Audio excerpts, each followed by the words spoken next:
राहुल गांधी को एहसास है, दर्द है कि भाई रोजगार दूसरे देशों में मिल रहा है, दूसरे राज्यों में मिल रहा है, कहीं और दूसरे देशों के, तो यहाँ पर भी होना चाहिए। तो वो उन्होंने इस बात को कह दिया तो कह ले देशद्रोह है। मतलब कि तरक्की की बात कर दे, कोई शिक्षा की बात करते, स्वास्थ्य सेवाओं की बात कर दे, या अपने आत्मसम्मान की बात कर दे, या प्रदर्शन कर दे सरकार के खिलाफ, तो आतंकी देशद्रोही। एनएसए का मुकदमा ले आएंगे, बिल्डोजर तोड़ देंगे। सुप्रीम कोर्ट को जज के घर में घुस गया, जज भी कहने लगा आओ आओ आओ, डर रहा हूं मैं आपसे। हो सकता है मुख्यमंत्री का इस्तीफा दिला के कल। गणपति पूजा रखी थी तो सबका स्वागत है। अरे भाई गणपति पूजा रखे या कुछ रखे, पूजा में क्या है, बहुत सारे पूजा रख रहे हैं, वहां क्यों नहीं जाता प्रधानमंत्री, वहीं क्यों जा रहा है? और 3 महीने बाद मुझे लगता है ये हट के जाएंगे। जो मुख्य न्यायाधीश हैं ये कौन बनेंगे? कहीं ये ना दिल्ली के मुख्यमंत्री बना दिए जाए। तो ये सब मिल बांट के खाया जा रहा, देश के लोकतंत्र को, चारों स्तंभों को। अरे और क्या, सीएम बन जाएंगे बहुत सारे जज, कोई लोकपाल बन गया, कोई राज्यसभा बन गया, समझे नहीं, ये सब बन जाते हैं।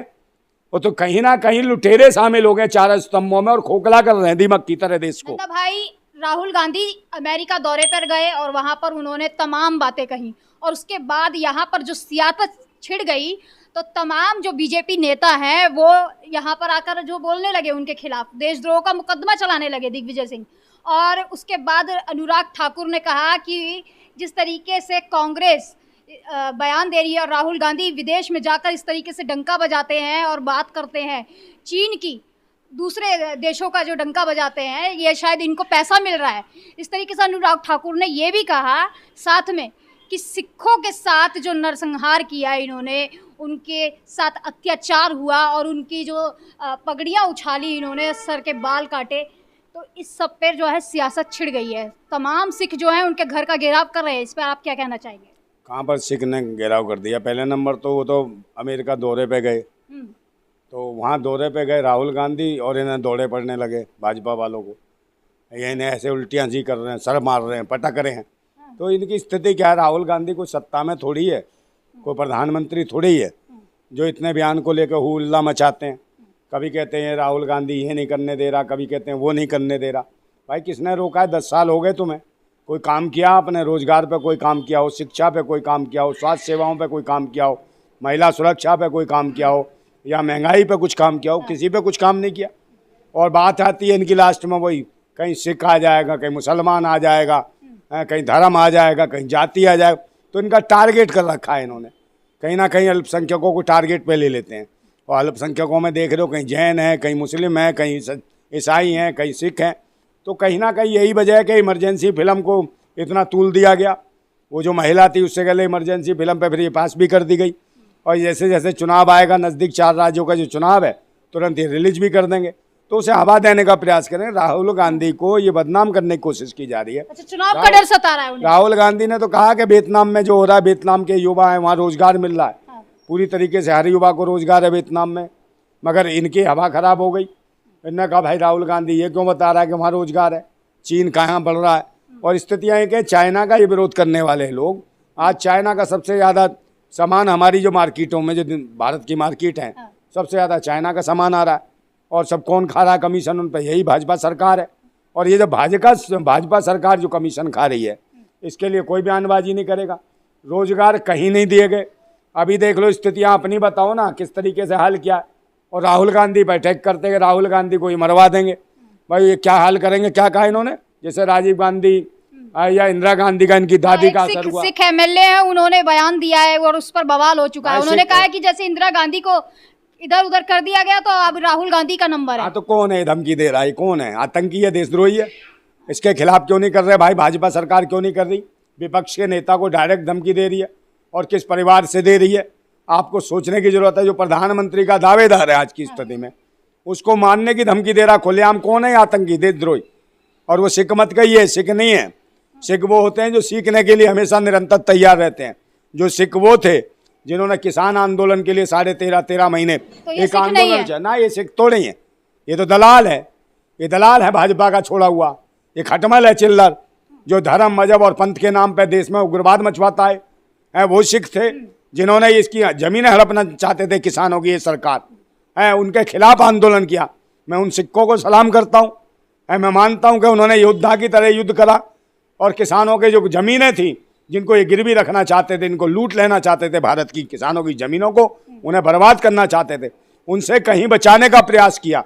तो सबसे ज्यादा बड़ी हिम्मत थी वो सिक्कों की थी, वो सारे सिक्क लगे, तो तभी ये गलत है, नरसंहार हुआ था। अरे कौन सा नरसंहार हुआ बताओ?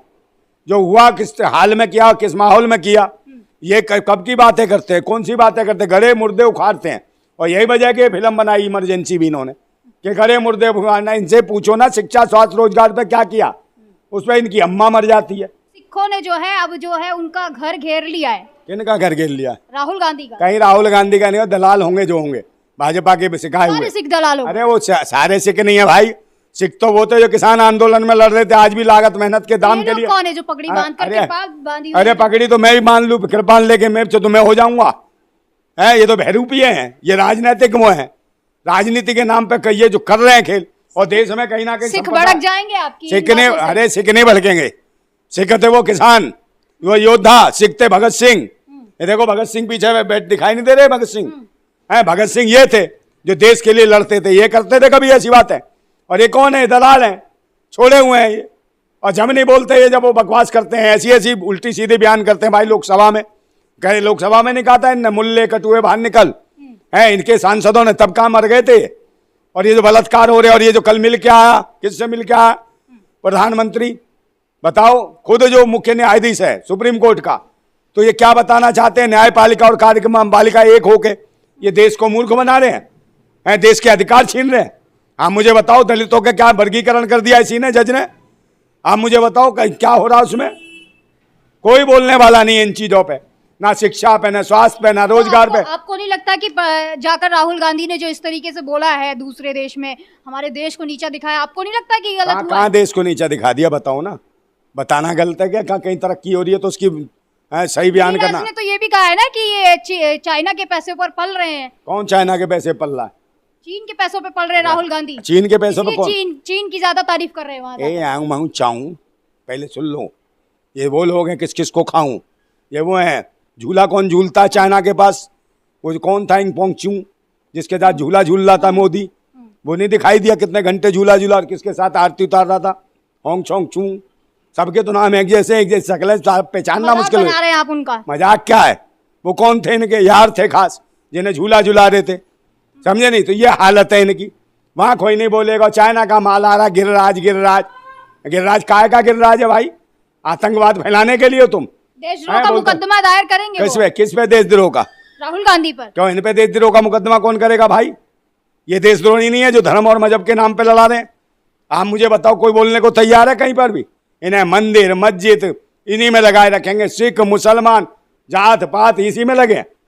शिक्षा स्वास्थ्य रोजगार की बात करो, किसानों की बात करो, मजदूरों की बात करो, और बहन बेटियों की बात करो। बहनी बेटियों को नहीं छोड़ते हैं, उनकी इज्जत लूट लेते हैं। बताओ कहाँ नहीं लूटी इन्होंने इज्जत? बताओ ना। है वहां मणिपुर में लूटी के नहीं लूटी? नर्वस दौड़ाया, तुमने देखा था कि नहीं देखा था? पूरी दुनिया में छाया था। है किसके? फौजी की पत्नी को। तो फौज के पत्नी को, जो पत्नी को भी नहीं छोड़ते। और किसकी सरकार है वहां? भाजपा की। तो उसके ऊपर मुकदमा कौन लगाएगा? एनएसए का। और उसकी बर्खास्त सरकार कौन करेगा? जबकि दिल्ली में तो कोई ऐसा कांड नहीं हुआ, केजरीवाल को अंदर घुसेड़ दिया जेल में है, और उसको डरा के भेज दिया बाहर। देखा नहीं कैसे कह रहा है इस्तीफा दूंगा इस्तीफा दूंगा? तो कितना रिमांड लिया होगा केजरीवाल का? डर गए हैं केजरीवाल। हाँ तो डर गए हैं भाई। पहले कहते थे भगत सिंह है, अब कौन है ये? अब तो लग रहे भगत सिंह ने। इतने खतरनाक हो गए मोदी की, सब डरने लगे। हाँ भाई, तुम्हें नहीं पता, गैंगस्टर है। ऐसे है। थोड़ी। हाँ, विश्व का माफिया बन गया है। गुरु नहीं है, विश्व का माफिया है ये सबको डरा देता है भाई। सुप्रीम कोर्ट को जज के घर में घुस गया, जज भी कहने लगा आओ आओ आओ, डर रहा हूं मैं आपसे।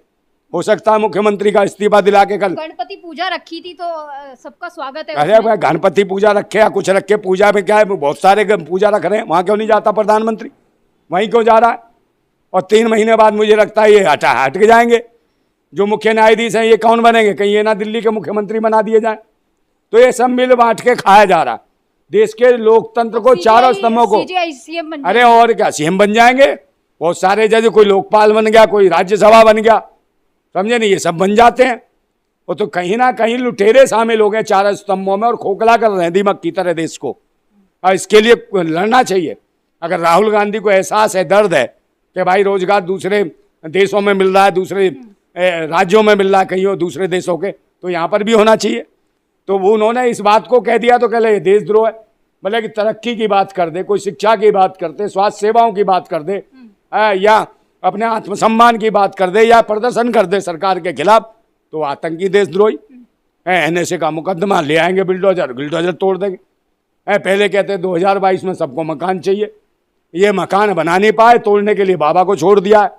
और सरकार से कहलवाते, उससे कहते हैं, सुप्रीम कोर्ट कहता है कि भाई बिल्डोजर जो है असंवैधानिक है। उधर दूसरी तरफ योगी जी कहते हैं इच्छा शक्ति होनी चाहिए, इच्छा शक्ति। तो ये हालत है इनकी। तो ये मजाक नहीं बनाते, बताओ, ये सब मिले हुए हैं। और एक तरफ, हाँ मैडम, एक तरफ तो बाबा साहब की मूर्ति लगाता है वहाँ सुप्रीम कोर्ट में, दूसरी तरफ वहाँ पर संसद भवन के आगे से मूर्ति हटवा देते हैं। तो ये गेम नहीं है इनका, ये खेल है। लोगों को बांट रहे हैं, इसी में हिंदू, मुसलमान, सिख, ईसाई, दलित, अगड़ा, पिछड़ा, लंगड़ा, सबको तोड़ रहे हैं, सबकी नौकरियां खा रहे हैं। आप मुझे बताओ, राहुल गांधी को तो तमाम लोग जो है अब सत्ता पक्ष से घेर रहे हैं। संबित पात्रा ने बोला, अभी देखिए अलायंस पे उन्होंने सवाल किया, जब वहाँ पर पूछ रहे थे कि अलायंस का मतलब क्या है, तो राहुल गांधी बगले झांकने लगे। वो ऐसे खिल्ली उड़ा रहे हैं राहुल गांधी। बगले किसकी झांक रहे थे? राहुल गांधी क्या हो गए, उन्हें पता ही नहीं चला कि ए का मतलब क्या है, ए का मतलब अलायंस है। तो फिर उसके बाद संबित पात्रा ने संधि विच्छेद ऐसा किया अलायंस का कि उन्होंने कहा ए का मतलब आपराधिक पार्टी। अच्छा, गोबर पात्रा है, इसे ये नहीं पता था।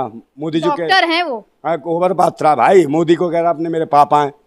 कितनी मम्मी को कष्ट हुआ, मम्मी से पूछा था रे तूने कि पापा है तेरे के नहीं है? कब कह दिया पापा ये? अरे ते भाई चैनल पे बोला है कि मोदी जी मेरे पापा। मम्मी कष्ट में चली गई, कहले किसको कह देता, किसको कष्ट तो माँ को झेलना पड़ता है ना, पापा किसी को बना लेगा तो है। मम्मी से पूछा कर पहले। ऐसे ऐसे लोग हैं, नशेड़ी हैं, आंखें देखी नशे में रहती है इनकी। डॉक्टर है, कहीं नहीं डॉक्टर, MBBS है भाई। कहाँ MBBS है? ऐसे MBBS है तो देश का तो भंटाधार है।